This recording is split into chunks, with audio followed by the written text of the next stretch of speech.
Next problem. A point charge Q is placed on one corner of the cube. What is the flux link with the cube and with each face of the cube? बहुत ही अच्छा problem है ये. Now देखिए, अगर ये cube है, suppose this is a cube.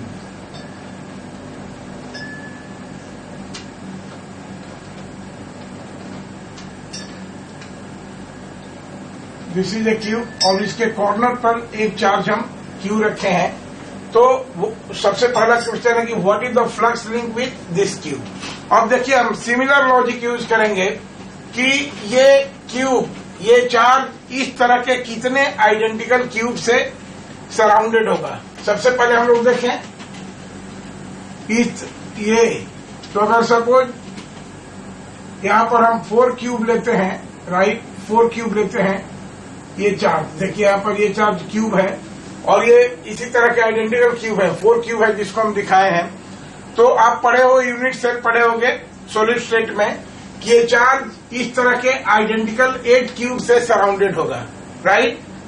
ये charge इस तरह के आइडेंटिकल 8 क्यूब से, देखिए 4 क्यूब नीचे रख दिए, यहाँ पर चार्ज रहेगा, 4 क्यूब इसके ऊपर रखेंगे, 4 क्यूब इस प्लेन के ऊपर रख देंगे.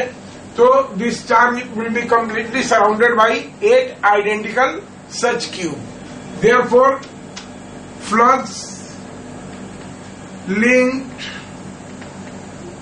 with one cube. Flux linked with one cube कितना हो जाएगा?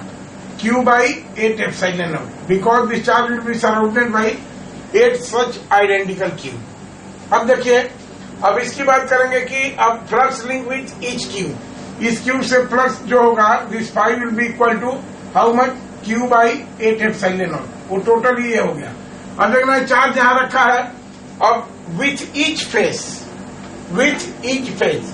तो अब सबसे बड़ी बात है कि क्या ये चार्ज जो कॉर्नर पे रखा हुआ है, इस चार्ज के रेस्पेक्ट में इस क्यूब के 6 फेसेज सिमेट्रिकली लोकेटेड हैं. सबसे पहले हमको ये मालूम करना है कि क्या ये 6 फेसेज सिमेट्रिकली लोकेटेड हैं. तो देखिए, ये 6 फेसेज सिमेट्रिकली लोकेटेड नहीं है. जैसे चार्ज अगर यहाँ पर है, तो ये फेस जो साइड वाल जो ब्लू कलर से दिखाया हुआ है और दूसरा ये जो रेड कलर से दिखाया हुआ है, ये 2 फेस, और ये सामने का जो फेस है, देखिए ये फेस जो सामने का फेस देख रहे हैं आप, इसका नाम रख देते हैं OABC.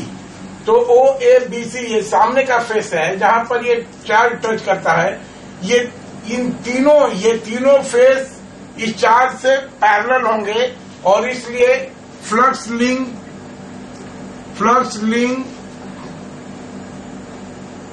With 3 faces.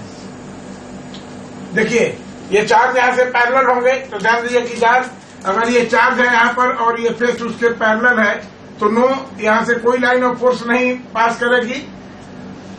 इस एरिया से कोई लाइन ऑफ फोर्स नहीं पास करेगी, क्योंकि नॉर्मल वेक्टर परपेंडिकुलर हो रहा है यहां से, और इस केस में फ्लक्स लिंक क्या हो जाएगा? 0. तो ये जो 3 फेसेज दिखाए गए हैं, ब्लू कलर से, रेड कलर से और सामने का OABC, ये flux link with this 3 faces will be equal to 0, right.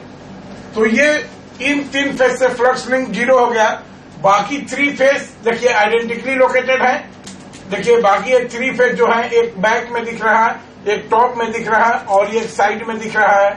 देखिए, एक ये बैक में ये वाला, एक ये टॉप में ये वाला और एक ये साइड में ये वाला फेस, तीनों आइडेंटिकली लोकेटेड है. तो 3 फेसेस से, देखिए 3 faces, flux link with this 3 faces is equal to कितना? Q by 8 epsilon naught. क्योंकि flux link with the cube कितना है? Q by 8 epsilon naught. Therefore, flux link with 1 face.